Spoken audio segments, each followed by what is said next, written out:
ও জানেরা, আল্লাহ পাক আল্লাহ তাআলা আমাকে এতটা সম্মান ইজ্জতের হকদার বানালেন। আল্লাহ নবী বললেন, বাবা সাহাবীরা, আমি আল্লাহ নবী জানিয়ে দিলাম, আমি আল্লাহ নবী বলে দিলাম, আল্লাহ পাক পৃথিবীর জমিনে অন্য কোন নবীর উপরে, তার উম্মতদের উপরে মাহে রমজানের রোজা আমার আল্লাহ ফরজ করে না। শুধুমাত্র এই উম্মতে মুহাম্মাদি দিগের জন্য আল্লাহ পাক স্পেশালি ভাবে মাহে রমজানের রোজাটাকে আমার আল্লাহ পাক তাদের জন্য ফরজ করেছেন। জোরে বলে।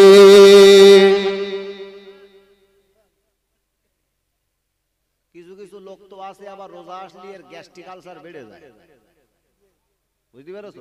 সারা বছর একবার বলবেন আমার পেট ফুলতেছে, মুখ ফুলতেছে, থবনা ফুলতেছে, যেই রোজাই আছে শত রকম কলেরা তৈরি হয় বা ভয় কি হয়। আহা, দেখেছো ব্রান্ড, এ হলো স্পেশাল কোয়ালিটির উম্মত।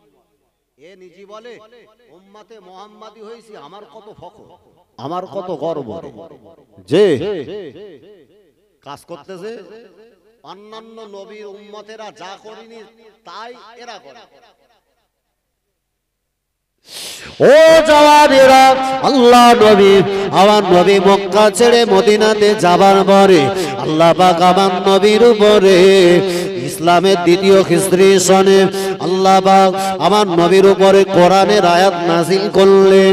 ইয়া আইয়ুহাল্লাযীনা আমানু, ও বিশ্বের ঈমানদারেরা, আমি আল্লাহ পাক জানিয়ে দিলাম, আমি আল্লাহ পাক বলে দিলাম, কুতিবা আলাইকুমুস সিয়াম কামা কুতিবা আলাল্লাযীনা মিন ক্বাবলিকুম লাআল্লাকুম তাত্তাকুন।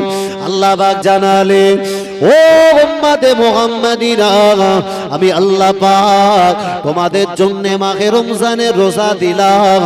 এই মাহে রমজানের রোজা বান্দা যদি তুমি পরিপূর্ণভাবে আদায় করো, তুমি যদি এটাকে পরিপূর্ণভাবে আমার আল্লাহর খুশি রেজাবন্দির জন্য আদায় করো, সারাটা দিন বান্দা তুমি আল্লাহ পাকের হুকুম পালন করে দুনিয়ার পানাহাত থেকে বিরত থাকবে গো। ওই দুনিয়ার সমস্ত রকম নাপাকি খারাপ কাজ থেকে বিরত থাকবার পরে ইফতার নিয়ে যখন তুমি আল্লাহর কাছে দুখানা খালি হাত তুলে দোয়া চাও, আল্লাহ পাক ওই মুহূর্তে দোয়া কবুল করে আল্লাহ তোমার জীবনের সাগিরা কাবিরা গুনাহগুলোকে আমার আল্লাহ মাফ করে দেয়। জোরে বলে, আরো জোরে বলে।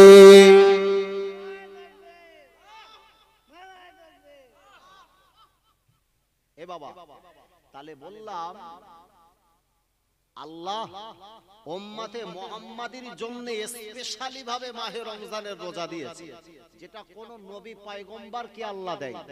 অন্যান্য দিনে অন্যান্য নবী আলাইহিমুস সালামের উম্মতের উপরে আল্লাহ রোজা ফরজ রাখলেও মাহে রমজানে অন্য নবীর উম্মতদের উপরে কিন্তু রোজা ফরজ ছিল না।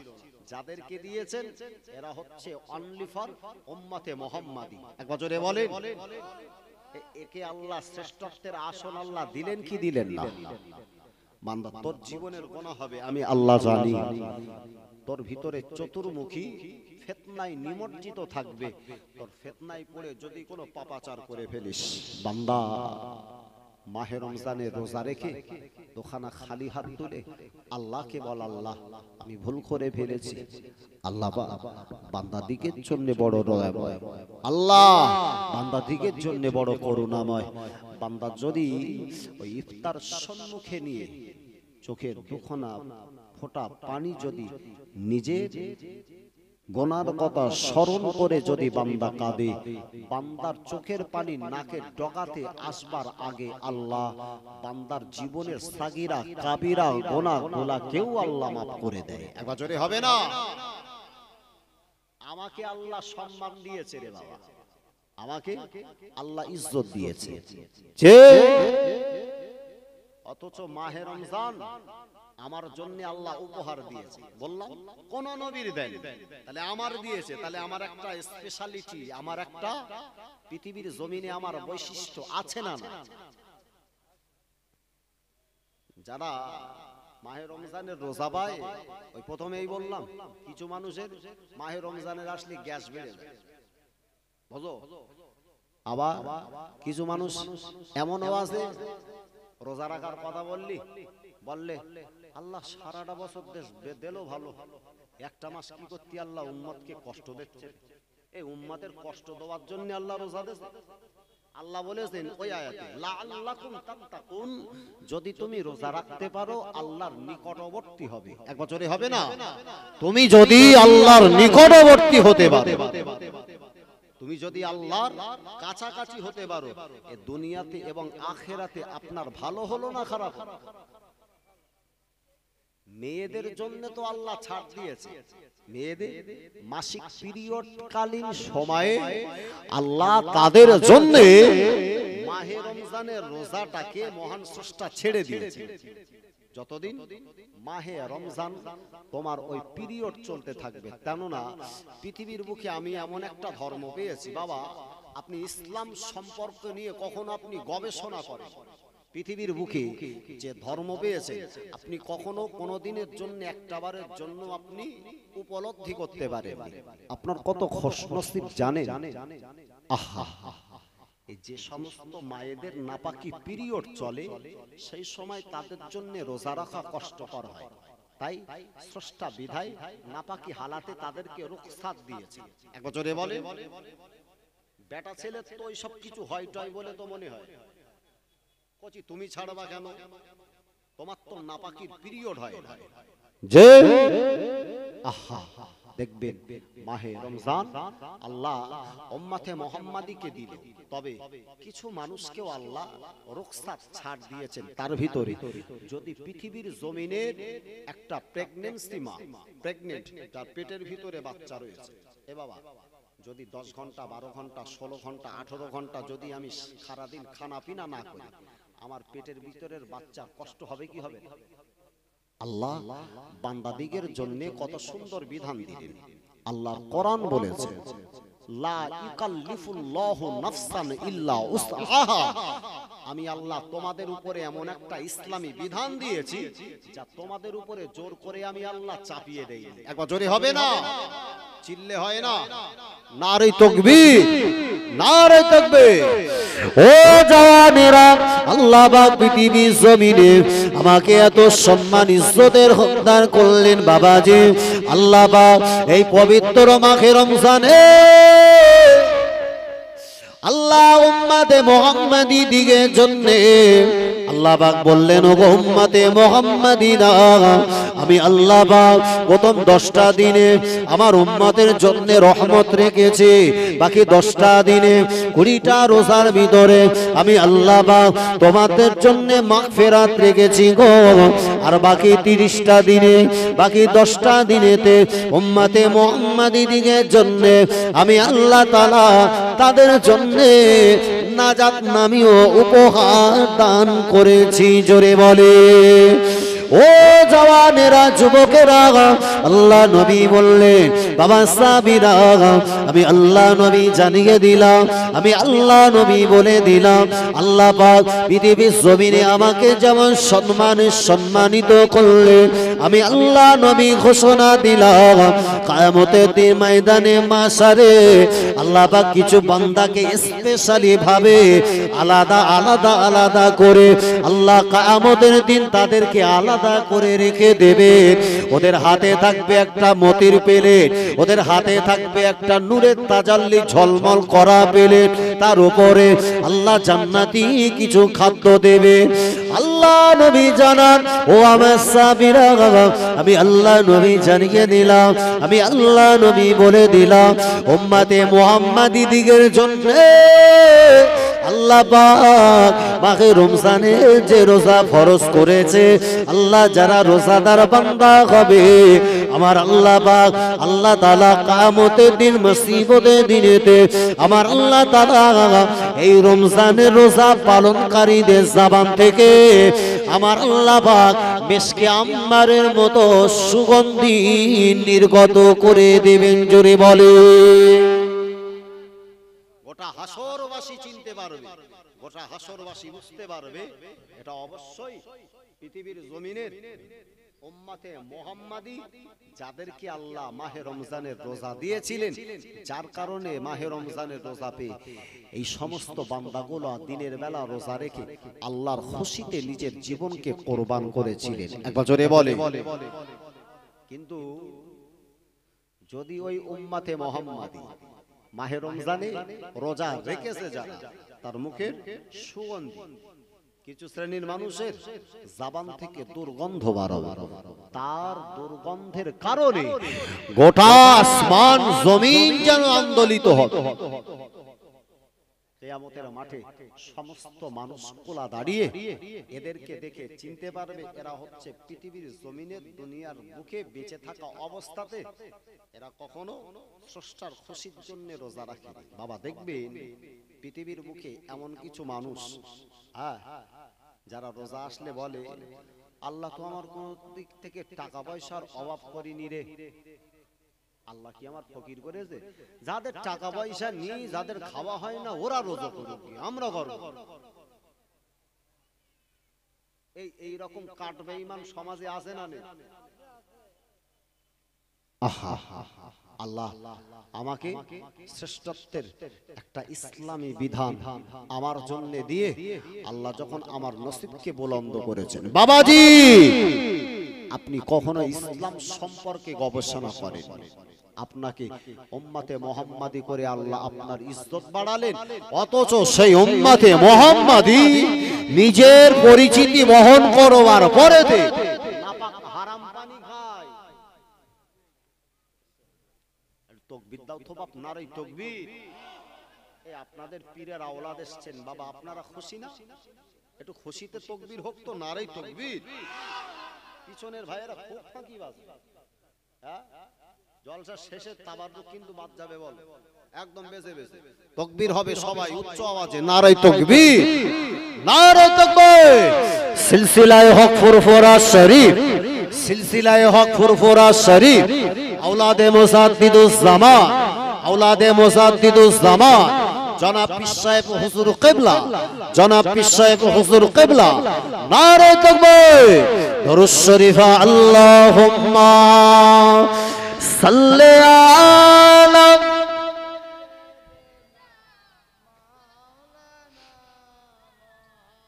खूब मोहब्बत अला आली।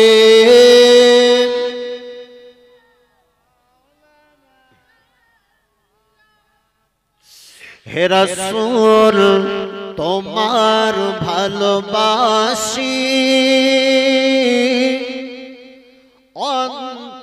অন্তরে শুধু মুখে নয়,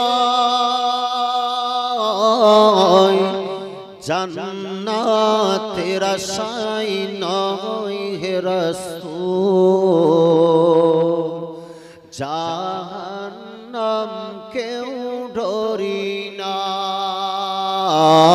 আল্লাহুম্মা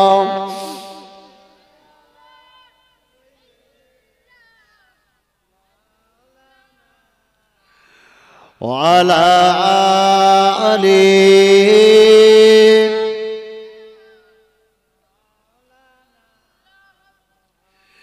তোমার পাওয়ার আশায় এ মন ছুটে যায় মদিনায়, তোমায় পাওয়ার আশায়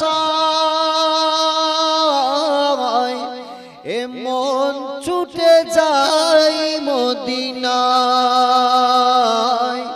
এ আশিকের দিদার দাও না, আর দূরে থাকিও না, এ আশিকের দিদার দাও না, আর দূরে থাকিও না। হে রাসূল তোমার ভালোবাসি, অন্তরে মুখে নয়, জান্নাতের আশায় নয় হে রাসূল, জাহান্নাম কেউ ডরি না। আল্লাহুম্মা সাল্লি আলা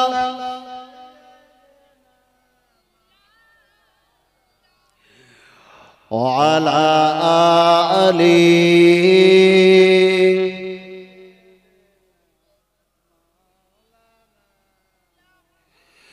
তোমার নাম শুনিলাম,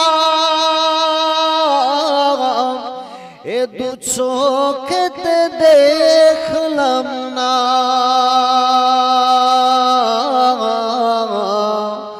এ আশিকের দিদার দাও না,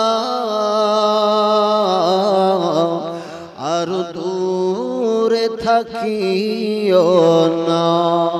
হে রাসূল তোমায় ভালোবাসি, অন্তরে শুধু মুখে নয়, জান্নাতের আশায় নয় হে রাসূল, জাহান্নাম কেউ ডরি না।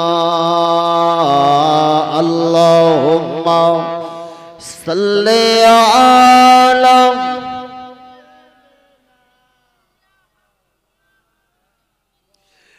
ওয়ালা আলি সাইয়্যিদিনা।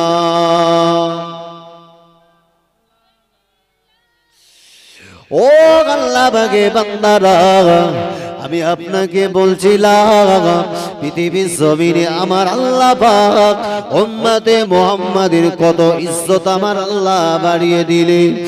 আহারে আল্লাহ নবী, বিশ্ব নবী, রহমাতুল লিল আলামিন নবী, আমার নবীর ওই মেরাজ হয়েছিল।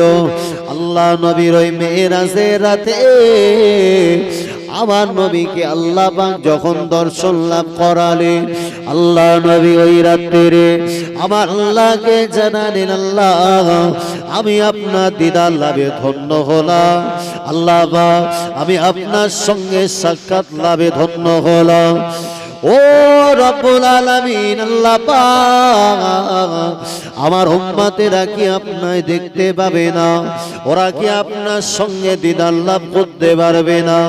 আমার আল্লাহ পাক জানিয়ে দিলেন, আয় আমার হাবিবে পিয়ারা, আয় আমার হাবিব, আমি আল্লাহ পাক জানিয়ে দিলাম আপনার উম্মতের জন্য আমি আল্লাহ পাক যে রোজ আমি আল্লাহ পাক আপনার উম্মতের জন্য প্রতিদিন যে আমি আল্লাহ নামাজ দিলাম, ওই নামাজে বান্দা যখন দাঁড়িয়ে যাবে ওই নামাজটা হবে তোমার উম্মতি দিগের জন্য।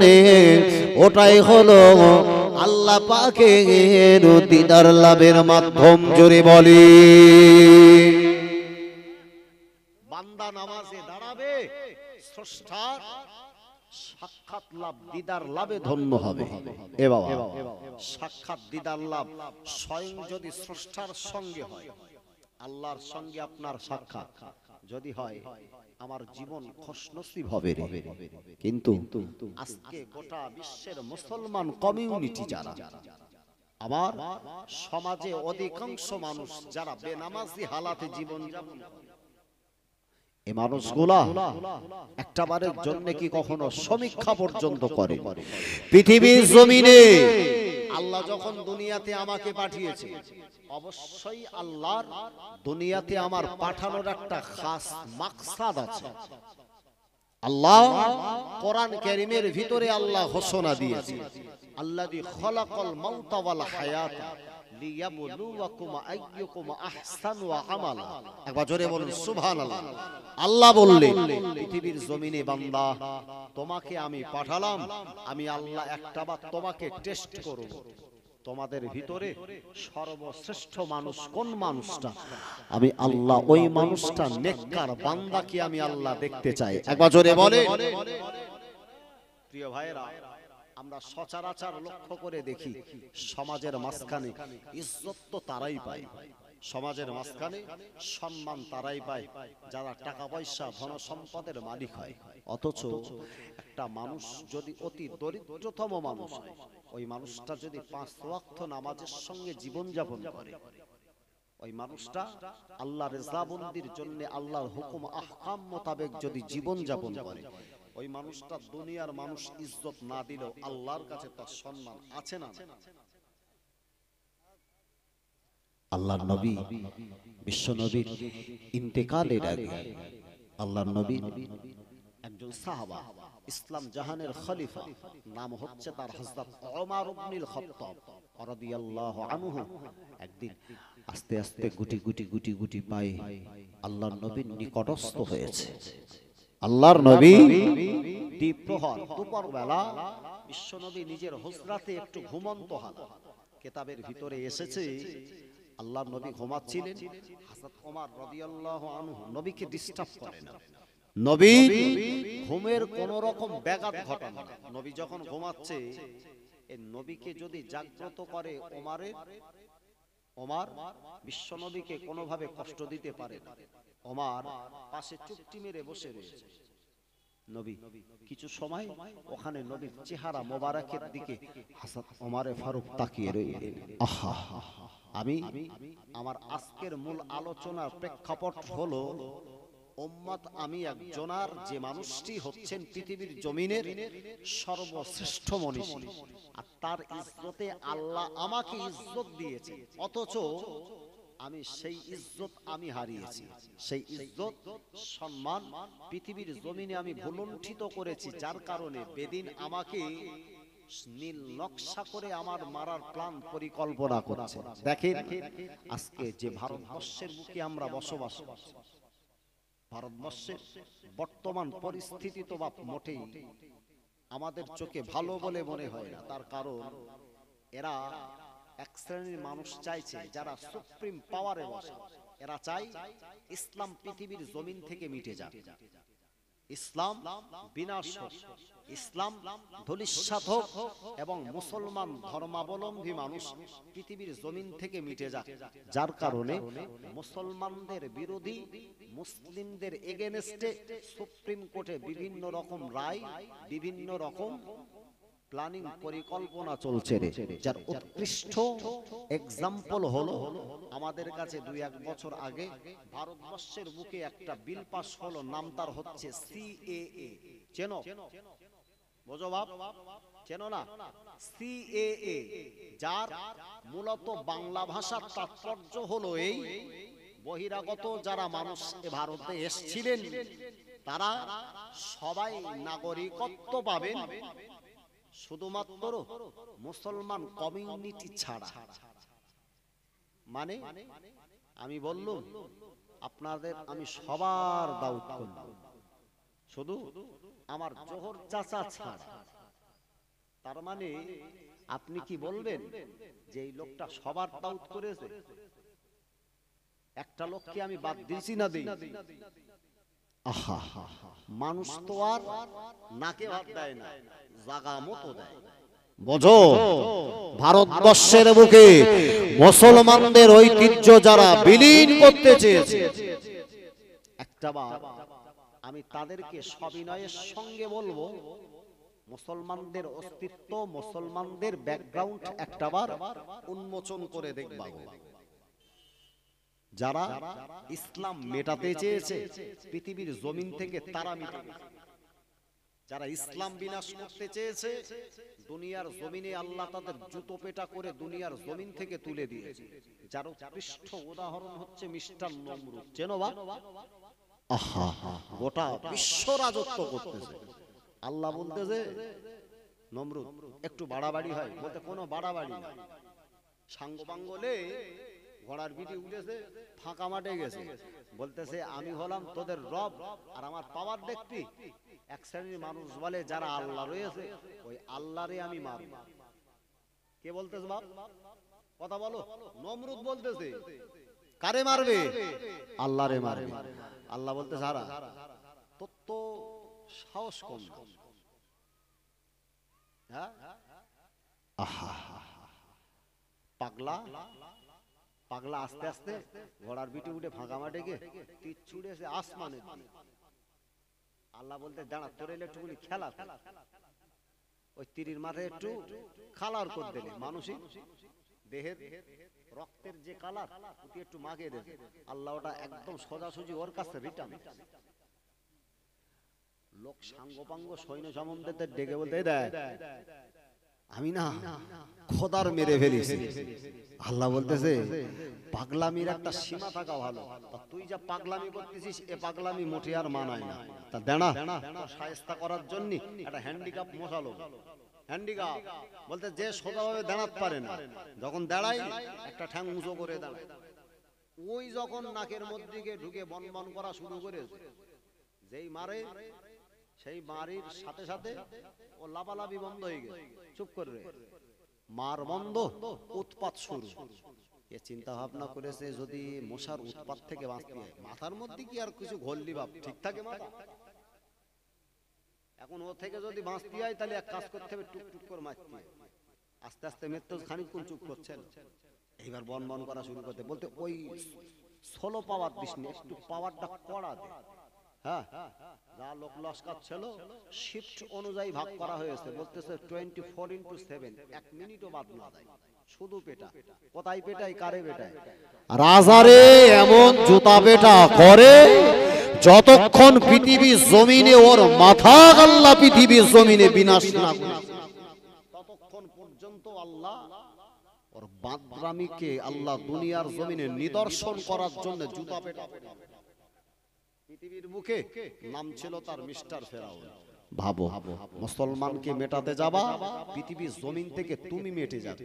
যারা ইসলামকে কলুষিত করতে চায়, মুসলমানদের ধর্ম নিয়ে যারা কটূক্তি করতে চায়, প্রিয় নবীর জীবন আদর্শ যারা পড়েছে, কোরআন যারা রিসার্চ করেছে, কোরআনের যারা ভুল ধরতে গেছে, তাদেরকে আল্লাহ ইসলামের সুশীতল স্থলে আল্লাহ তাদেরকে আশ্রয় দিয়েছে। একবার জোরে হবে না? যার জ্বলন্ত দৃষ্টান্ত পৃথিবীর বুকে রয়েছে।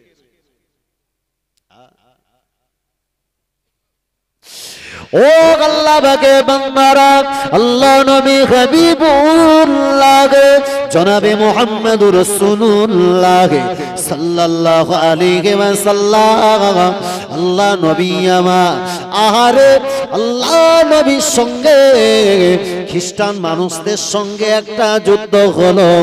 ওই যুদ্ধটার নাম হলো খয়বার। ওই খয়বারে প্রান্তরে আল্লাহ নবী সাহাবীদেরকে নিয়ে আল্লাহ নবী খয়বারের রণপ্রান্তরে চলে গেল। আল্লাহ নবী ওই খয়বারের প্রান্তরে যাবার পরে আল্লাহ নবী এই প্রথম দিনেতে ওই সমস্ত বেদিনদের সঙ্গে যুদ্ধ পরিচালনা করার জন্য আল্লাহ নবীর পছন্দনীয় সাহাবা হযরত আবু বকর রাদিয়াল্লাহু আনহু কে আল্লাহ নবী ওই খয়বারের প্রথম দিনের সেনাপতির আসন দান করে দিলেন। জোরে বলে। একদিন যুদ্ধ হয়েছে, আবু বকর সুন্দরভাবে যুদ্ধ পরিচালনা করে, কিন্তু লক্ষ্য করে দেখা যায় সন্ধ্যা গনিয়ে গেল, যুদ্ধের কোনো ফলাফল আসে না। একটা যুদ্ধ যখন হয়, লড়াই হয়, আমার আপনার সঙ্গে যদি সংঘর্ষ হয়, আপনি জিতবেন না আমি জিতব। সুতরাং প্রত্যেকটা যুদ্ধের হার এবং পরাজয় থাকবে। আল্লাহ নবী সাহাবীরা লক্ষ্য করে দেখে যুদ্ধের কোনো ফলাফল আসে না।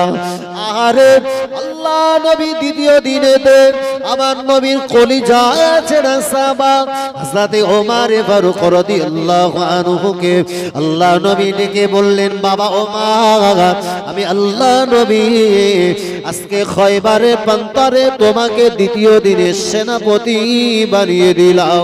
আল্লাহ নবী সাহাবী ওমর রাদিয়াল্লাহু আনহু ওই দিনে সুন্দরভাবে যুদ্ধ পরিচালনা করে, কিন্তু না দ্বিতীয় দিনেতে যুদ্ধের কোনো ফলাফল আসে না। এভাবে কয়েকটা দিন যুদ্ধ চলবার পরে আমার নবী সাহাবীরা ওনারা বড় দুর্বল হয়ে গেল, ওনারা বড় জয়ীফ হয়ে গেল। আল্লাহ নবী সাহাবীদের নিয়ে ওই দিন রাতের তাঁবুর ভিতরে এশার নামাজ আদায় করেছে। নামাজ পড়তে আল্লাহ নবী সাহাবীদের দিকে মুখ করে বসলেন। আল্লাহ নবী বললেন, ও আমার সাহাবীরা, আমি আল্লাহ নবী জানিয়ে দিলাম, আমি আল্লাহ নবী বলে দিলাম, আগামীকাল আমি আল্লাহ নবী এই খয়বারের যুদ্ধের সেনাপতি যাকে নির্বাচন করব, যার হাতে ইসলামের ঝান্ডাটা আমি নবী দিয়ে দেব, আমি আল্লাহ নবী ঘোষণা দিলাম। আল্লাহ পাক ওই সেনাপতির হাতের দ্বারা আল্লাহ এই খয়বারের যুদ্ধে মুসলমানদেরকে আমার আল্লাহ জয়লাভ করিয়ে দেবেন। জোরে বলে একটা বীরত্বের পরিচয় শুনে। মুসলমান তো বীরত্ব হারিয়েছো, মুসলমান বীরত্ব হারিয়েছো। এখন ইলেকশন তো আসে যখন, তখন আপনি যাকে বাঁচানোর জন্য, যাকে গদিতে বসানোর জন্য কাটাকাটি খুনোখুনি মারামারি করো, একটাবার ভাবো সে গায়ের কম অমুসলিম তোমাকে নিয়ে সুবিধার পাত্র হিসাবেই ব্যবহার করে তোমার বুকের উপরে চড়ে বসে সে গদিতে বসে, আর তুমি মুসলমান, মুসলমানের ভিতরে লাঞ্ছিত অপমানিত হয়ে মুসলমানের মধ্যে খুনোখুনি করো রে বাবা। একটা বার তো ভাবো, আমি একজন মুসলিম, আমার একটা পরিচিতি আছে, আল্লাহ আমাকে শান্তির ধর্ম দান করেছে। যারা শান্তির ভেতরে থাকবে ওদের দ্বারা অশান্তি হবে? কথা বলে, এদের দ্বারা অশান্তি হয়? তোমার ধর্ম যদি শান্তি হয়, তোমার দ্বারা অশান্তি হবে কেন? আল্লাহ নবী সাহাবীদের ভিতরে একজন নবী সাহাবী, নবী জিজ্ঞেস করেছিলেন, ইয়া রাসূলুল্লাহ, পৃথিবীর জমিনের একটা ভালো মুসলমানের পরিচয় বলবেন? একটা ভালো মুসলমান, আল্লাহর যে বান্দাকে ভালোবাসে, একটা শ্রেষ্ঠ মানুষের পরিচয় বলেন। এবার আমরা যারা বসেছি, নবীর হাদিস অনুযায়ী একটা ভালো মানুষের পরিচয় নবী ডেফিনেশন দিয়েছে, ওটা আমার অবশ্যই জানা উচিত। আমি একজন ভালো মুসলমান হব, আমার জানার দরকার আছে না? ভালো মুসলমানের পরিচয় আল্লাহ নবী বললেন, বাবা সাহাবীরা, ও বাবা সাহাবীরা, আমি আল্লাহ নবী জানিয়ে দিলাম, আমি আল্লাহ নবী বলে দিলাম। আল্লাহ নবী বললেন, মান সালিমাল মুসলিমুনা মিন লিসানিহি ওয়া ইয়াদিহি। ও জওয়ানেরা, আল্লাহ নবী বললেন, যে মুসলমানের আঘাত অন্য মুসলমানকে আঘাত করে না, যে মুসলমানের জবান অন্য মুসলমানের বিরুদ্ধে কুৎসায় নিয়োজিত হয় না, অন্য মুসলমানের বিরুদ্ধে ষড়যন্ত্রে লিপ্ত হয় না, অন্য মুসলমানের বিরুদ্ধে জবান মুনাফিকিতা করে না, আমি আল্লাহ নবী জানিয়ে দিলাম, ওই মানুষটাই হলো পৃথিবীর জমিনে আল্লাহ পাকের কাছে একজন প্রকৃত ভালো মুসলমান। জোরে বলে, ভালো মুসলমানের পরিচয় নিলাম, আমি কখনো অন্যায় ভাবে মুসলমানকে আঘাত করব না, এটা হচ্ছে ভালো মুসলমানের পরিচয়। ভালো মুসলমানের পরিচয়, জবান দিয়ে কোনো মুসলমানকে গালিগালাজ করব না, কোনো মুসলমানের বিরুদ্ধে ষড়যন্ত্র করব না। আর যদি ঠিক তার উল্টো হয়, আমি মুসলমানের পরিচিতি নিয়েছি অথচ আমার হাত লেগিয়েছি অন্যের ভাঙার কাছে, আমার জবান লাগিয়েছি অন্য মুসলমানের ষড়যন্ত্র করে তাকে ফাঁদে ফেলার জন্য, ভালো মুসলমানের পরিচয় যদি ওটা হয়, তাহলে খারাপ মুসলমানের পরিচয় ঠিক তার উল্টো হবে কি হবে? আচ্ছা, খারাপের জন্য তাহলে আল্লাহ একটা ভালোর জন্য যদি জান্নাত রাখে, খারাপের জন্য জাকা রাখবে কোথায়? কথা বলে না, জাহান্নাম। একটু সতর্ক হই, জাস্ট একটু রেফারেন্স সহ তুলে দিলাম। আলোচনা করছিলাম বিশ্ব নবীর সাহাবীরা অনেকদিন ধরে যুদ্ধ করছেন, কিন্তু যুদ্ধের ফলাফল আসছে না। আমি বীরত্বের একটা পরিচয় দিচ্ছি। আহা, আল্লাহ নবী বললেন আগামীকাল আমি নবী একটা মুসলমান একটা যুবক ছেলের হাতে আমি ইসলামের ঝান্ডা তুলে দেব। আল্লাহ তাকে ভালোবাসে, আমি নবী তাকেও ভালোবাসি। এত জোরে বলবেন না? এই নবীর যার ভালোবাসে সেই মানুষটার পাওয়ার কম, আল্লাহ যারে ভালোবাসে সেই মানুষটার সম্মান। আহা, এখন নবী যদি সুসংবাদ দেয় যে কালকে বলবো, সেই লোকটা কেডা? এখন 10 জন যদি থাকে, আমি বলতেছি এখানে দুটো লোকের পুরস্কার দেওয়া হবে, প্রত্যেকের অন্তরের ভিতরে একটা সন্দেহ উদ্দীপনা তৈরি হবে না? ওই লোকটা হয়তো আমি হতে পারি, আমি চিন্তা করতেছি আমি হব, আমি চিন্তা করলাম আমি হব, এরকম একটা কৌতূহল তৈরি হয়েছে। আহা, আল্লাহ নবী সাহাবীরা ওই খয়বারে বন্দরে সবাই রাতের বেলা তাঁবুর ভিতরে ঘুমাতে গেল। ও জওয়ানেরা, আল্লাহ নবী সাহাবী আবু বকর রাদিয়াল্লাহু আনহু রাতের বেলা ঘুমাতে যাবার পরে আবু বকর ঘুমাতে পারে না, হযরত ওমর ঘুমাতে পারে না, হযরত উসমানে গনি রাদিয়াল্লাহু আনহু ঘুমাতে পারে না। আল্লাহ নবীর অন্যান্য সাহাবীরা সবাই কিংকর্তব্য বিমূঢ় হয়ে রাতের বেলাতে যখন তাঁবুর ভিতরে ঘুমাতে গেলেন, সবার পিঠটাকে যদিও বিছানাতে লেগে গেল, কিন্তু না না, রাতের বেলা ঘুম আসে না। সবার মনে কৌতূহল তৈরি হয়েছে, আল্লাহ নবী কেন যদি আমার নামটা না বলে আমি তাহলে সুসংবাদ প্রাপ্ত হতে পারবো না। সাথে আবু বকর ঘুমাতে পারে না, নবী সাহাবীরা ঘুমাতে পারে না। বাবাজি এভাবে সারা রাত অতিবাহিত হয়ে গেল। ওই তাঁবুর ভিতর থেকে ইসলাম জাহানের একজন খলিফা, ইসলাম জাহানের একজন বিদগ্ধ সাহাবা, আল্লাহ নবী যাকে পছন্দ করে মদিনার জমিনের নববী শরীফে আমার নবী যাকে মুয়াজ্জিনের দায়িত্ব দিয়েছিলেন, ওই হাফসি তোতলাবাসী সাহাবা হযরত বেলাল রাদিয়াল্লাহু আনহু যখন যে মুহূর্তে তাঁবুর ভিতর থেকে যখন আযান শুরু করলেন, আল্লাহ নবী সাহাবীরা কাতারে কাতারে কাতারে কাতারে আল্লাহ নবীর পিছনে সবাই সমাবেত হয়ে ফজরের নামাজ পড়ার জন্য হাজির হয়ে গেছে। জোরে বলে কেউ বাদ নেই, নবীর পিছনে নামাজে ইবাদতে মশগুল। অন্যদিন যদিও কারোর একটু দেরি হয়, কিন্তু আজকে দেরি হয় না। কেন বলেন তো? কেন? পুরস্কার নেবে রে, বুঝো না? নবী সুসংবাদ দেবে, আর এমন একটা মানুষের কথা বলবে যাকে আল্লাহ ভালোবাসে, নবী ভালোবাসে, ওই সম্মান নিতে কে চাইবে না? আহা, নবী সাহাবীরা কাতারে কাতার বদ্ধভাবে দাঁড়িয়ে নবীর পিছনে নামাজ আদায় করছেন। আহা, ও জওয়ানেরা, আল্লাহ নবী সাহাবীরা সুন্দর করে আমার নবীর পিছনে নামাজ আদায় করলে। নামাজ যখন হয়ে গেল, আমার নবীর প্রতিদিনের অভ্যাস অনুযায়ী আল্লাহ নবী ফজরের নামাজ আদায় করবা পরে আমার নবী সাহাবীদের দিকে তাকিয়ে মুখ ফিরিয়ে বসতেন।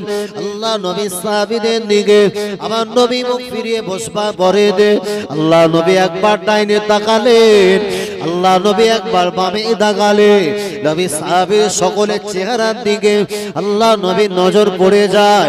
যার দিকে আমার নবীর নজর পড়ে ওনার অন্তরে মনের কৌতূহল তৈরি হয়, মনে হয় আল্লাহ নবী বোধহয় আমার নামটা বলবে। ওই মানুষটার উদ্দীপনা তৈরি হয়ে গেল।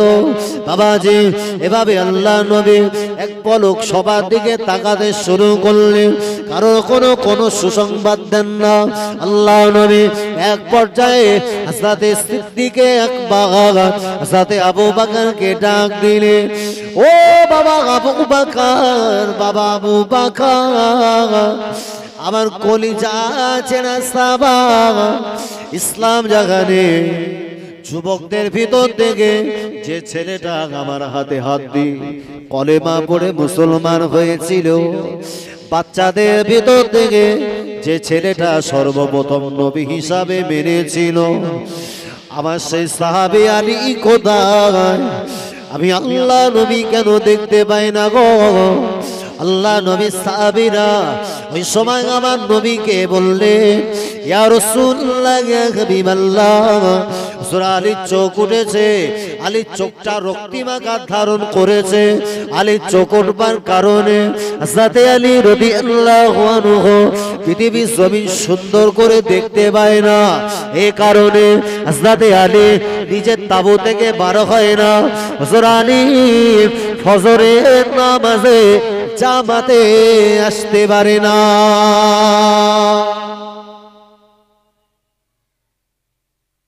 যেদিকে তাকায় আলী মনে করে আমি হাঁটতে গেলে যদি কোনো রকম বিপদের মুখোমুখি হয়, আলী আজকে ফজরের জামাতে আসে। নবী বললেন, বাবা চলে যাও, আমার আলীকে একটাবার এই মজলিসে নিয়ে আসো। মজলিসটা বড় শূন্য শূন্য মনে হচ্ছে। নবী তখনও সুসংবাদ দেয়, নবী সাহাবীরা তখনও সুসংবাদ পায়নি। নবী বললেন, আলী ছাড়া আল্লাহর দয়ার জান্নাত যত মানুষ যাবে, আলী না প্রবেশ করলে জান্নাতের খায়েশ মিটবে না। একবার জোরে বলবেন না? আহা, ওই আলী কোথায়? আলী যদি না থাকে তোমাদের মাঝখানে, বড় বেমানান মনে হয়, আলীকে নিয়ে এসো। আল্লাহ নবী সাহাবীদের ভিতর থেকে দুজন সাহাবা গুটি গুটি গুটি গুটি ভাগে আল্লাহ নবী সাহাবী আলীর নিকটে চলে গেল। ও জওয়ানেরা, ওই সময় নবী সাহাবী আলী দুজন সাহাবার কাঁধের উপরে ভর করে আল্লাহ নবীর নিকটে চলে গেল। আল্লাহ নবীকে নিকটে আসবা পরে জবান খুলে আলী একটাবার আমার নবীকে সালাম দিয়ে দিলেন। আসসালামু আলাইকা ইয়া রাসূলুল্লাহ, আসসালামু আলাইকা ইয়া হাবিবাল্লাহ, আসসালামু আলাইকা ইয়া শাফিয়াল মুজনাবিন, আসসালামু আলাইকা ইয়া রাহমাতাল লিল আলামিন। আল্লাহ নবীকে সালাম দেবা পরে আল্লাহ নবী সালামের জবাব দিলেন। ও জওয়ানেরা, লক্ষ্য করে দেখা যায় আল্লাহ নবী সময় আলীকে বললেন, বাবা আলী কি হলো গো বাবা, নামাজ কেন আদায় করতে আসতে পারো না? হযরতে আলী বললেন, হুজুর চোখ উঠবার কারণে, চোখের রক্তিমাকার ধারণ করবার কারণে আমি পৃথিবীর জমিন সম্পূর্ণ অস্পষ্টতা মনে করছি। এ কারণে আপনার পিছনে নামাজ আদায় করতে আসতে পারি না। জোর বেয়াদবি মাফ করেন, জোর বেয়াদবি ক্ষমা করেন। আমি আলী বড় শর্মিন্দা হয়ে গেলাম। আল্লাহ নবী বললেন, বাবা আলী, বাবা আলী চিন্তা করো না, আমি আল্লাহ নবী তোমার চোখের সুস্থতার জন্য কোনো কিছুর উপায় বার করছি। আল্লাহ নবী বললেন, ও বাবা আলী, একটাবার চোখটা উন্মুক্ত করে দাও, চোখটা একটাবার খুলে দাও। আল্লাহ নবী সাহাবী আলী নিজের চোখটাকে খুলে দিলেন। আল্লাহ নবী নিজের জিহ্বার উপর থেকে এক ফোঁটা লালা মোবারক, এক ফোঁটা থুতু মোবারক হযরতে আলীর চোখের উপরে আমার নবী বলিয়ে দিলেন। আল্লাহ পাক, আল্লাহ তাআলা আমার নবীর হাতে চোখের ইজ্জতে, আমার নবীর থুতু লালার ইজ্জতের খাতিরে আল্লাহ পাক মুহূর্তের ভিতরে হযরতে আলীর চোখটাকে, আমার আল্লাহ রক্তিম আকারটাকে সম্পূর্ণ দূর করে দিয়ে পৃথিবীর জমিনে আলীর চোখটাকে পরিষ্কার করে দিলেন। আল্লাহ নবী বললেন, ও বাবা আলী, এবার কি পৃথিবীর জমিনটা সুন্দর করে দেখতে পাও?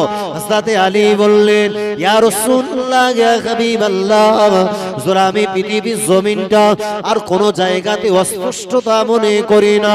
আল্লাহ পাক আপনার ইজ্জতের খাতিরে, আল্লাহ আপনার সম্মানের খাতিরে আমার চোখের সম্পূর্ণ অস্পষ্টতা দূর করে দিয়ে আমার চোখটাকে আমার আল্লাহ ভালো করে দিয়েছে। জোরে বলে, আমি আলী পৃথিবীর দুনিয়ার যে জায়গাতে আমার দৃষ্টি শক্তি যাচ্ছে অতদূর পর্যন্ত পরিষ্কার দেখতে পাচ্ছি। জোরে বলে, আহা, নবীর আল্লাহ কতটা শ্রেষ্ঠত্বর আসন দিয়ে আমার নবীকে, আল্লাহ আমার নবীর বডি স্ট্রাকচারটা, টোটাল গঠন প্রণালীটা আল্লাহ মুজিজার অন্তর্ভুক্ত করেছিলেন। একবার জোরে বলে, উৎকৃষ্ট একটা উদাহরণ ছিল প্রিয় নবীর জীবদ্দশাতে আল্লাহ নবীর সঙ্গে মক্কার কুফারে কুরাইশদের সঙ্গে একটা যুদ্ধ, একটা সন্ধি সংগঠিত হয়েছিল। সন্ধিটার নাম ছিল হুদাইবিয়া নামীয় সন্ধি। ওই জায়গাতে অবস্থান করার পরে নবী সাহাবীদের কাছে বা পানি ফুরিয়ে গেছে, যা পানি নিয়ে গেছিলেন ওনারা পান করলেন, ফুরিয়ে গেল।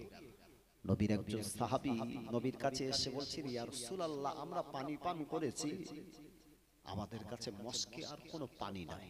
নবী বললেন, বাবা এখানে তো একটা কূপ আছে, ওই কূপটার সম্পর্কে হাদিসের সরাহ ভিতরে এসেছে, হাদিসের ভিতরে উল্লেখ রয়েছে ওই কূপটার নামও ছিল হুদাইবিয়া নামীয় কূপ। নবী বললেন, ওই কূপ থেকে পানি আন। নবী সাহাবীরা বললেন, আমাদের পশু পক্ষী ওগুলোর থেকে পানি খেয়েছে, উঠিয়ে উঠিয়ে তাদেরকে পানি খাইয়েছি, কূপটা সম্পূর্ণ শুষ্ক শূন্যতা হয়েছে, ওখানে এক বিন্দু পানি আর অবশিষ্ট নাই। ইয়া রাসূলুল্লাহ, আমাদের যদিও প্রাণ এখনো পর্যন্ত ঠিকঠাক, কিন্তু আমাদের ওই সমস্ত প্রাণীকুল ওরা পানির অভাবে কষ্ট পাচ্ছে। নবী বললেন, বাবা সাহাবা, আমার কাছে একটা পাত্র দাও। নবীর কাছে পাত্র দেওয়া হলো, ওই পাত্রে বিশ্বনবী একটু থুতু মোবারক দিয়ে দিলেন। নবী বললেন, এটাকে ওই পাত্রটা সহ ওই কূপের ভিতরে ফেলে দাও। নবী সাহাবী এসে ফেলে দিলেন। নবী বললেন, বাবা সাহাবীরা ওই কূপটাকে ছেড়ে একটু পাশে গিয়ে দাঁড়ান। ওনারা একটু ছেড়ে দাঁড়িয়ে গেলেন। কিছু সময় পরে নবী বললেন, যাও তো বাবা কূপের অবস্থাটা দেখে এসো। নবী সাহাবীরা গিয়ে দেখলেন যে শূন্যময় কূপ ছিল, আমার নবীর থুতু মোবারকতে ফেলে দেওয়া হয়েছে। আমার নবীর থুতুর ইজ্জতে তাজিমে আল্লাহ শূন্য কূপ আল্লাহ পরিপূর্ণ কানায় কানায় পূর্ণ করে দিয়েছে। একবার জোরে বলবেন না? আহা, আর সেই নবীর যদি লালা থুতু মোবারক আলীর চোখে লাগিয়ে দেওয়া হয়, এই পৃথিবীর জমিনের মেডিসিনের চাইতে উৎকৃষ্টতার নিদর্শন পরিচিতি বহন করবে কি করবে? ও আল্লাহ বাগে বান্দারা, কিতাবে ভিতরে দেখা যায় আল্লাহ নবী ওই দিনেতে হযরত আলীকে বললেন, বাবা আলী, দুনিয়া জমিন যদি দেখতে পাও গো, আমি নবী তোমাকে আজকে এই যুদ্ধে যদি সেনাপতি করে দিই গো বাবা, তুমি যুদ্ধের কি সেনাপতি করতে পারবে? আল্লাহ নবী সাহাবী আলী রাদিয়াল্লাহু আনহু হাউ হাউ করে কেঁদে ফেললেন। ইয়া রাসূলুল্লাহ, ইয়া হাবিবাল্লাহ, হুজুর আপনি যদি খোদাকে খয়বারের বন্দরে আপনি যদি আমাকে এতটা সম্মানের আসন দেন, হুজুর আপনি যদি সেনাপতি বানিয়ে দেন, আমি আলী বড় খুশনসিব। আমার চাইতে আর পৃথিবীর জমিনে এতটা আনন্দ কেউ পেতে পারে না। হুজুর আমি আপনার দেওয়া ওই পথটাকে গ্রহণ করলাম। আল্লাহ নবী বললেন, ও আমার সাহাবীরা, আমি আল্লাহ নবী জানিয়ে দিলাম, আমি আল্লাহ নবী বলে দিলাম, আল্লাহ পাক আমার এই সাহাবী আলী রাদিয়াল্লাহু আনহুকে আমার আল্লাহ যতটা ভালোবাসে, আমি নবী আলীকেও ততটা ভালোবাসি। জোরে বলে আল্লাহ চাইলে এ আলীর হাত দ্বারা আজকে খয়বারের প্রান্তরে দীর্ঘদিনে চলা যুদ্ধের পরিসমাপ্তি ঘটিয়ে আমার আল্লাহ মুসলমানদের হাতে ইসলামের বিজয় ঝান্ডা আমার আল্লাহ উড়িয়ে দেবে।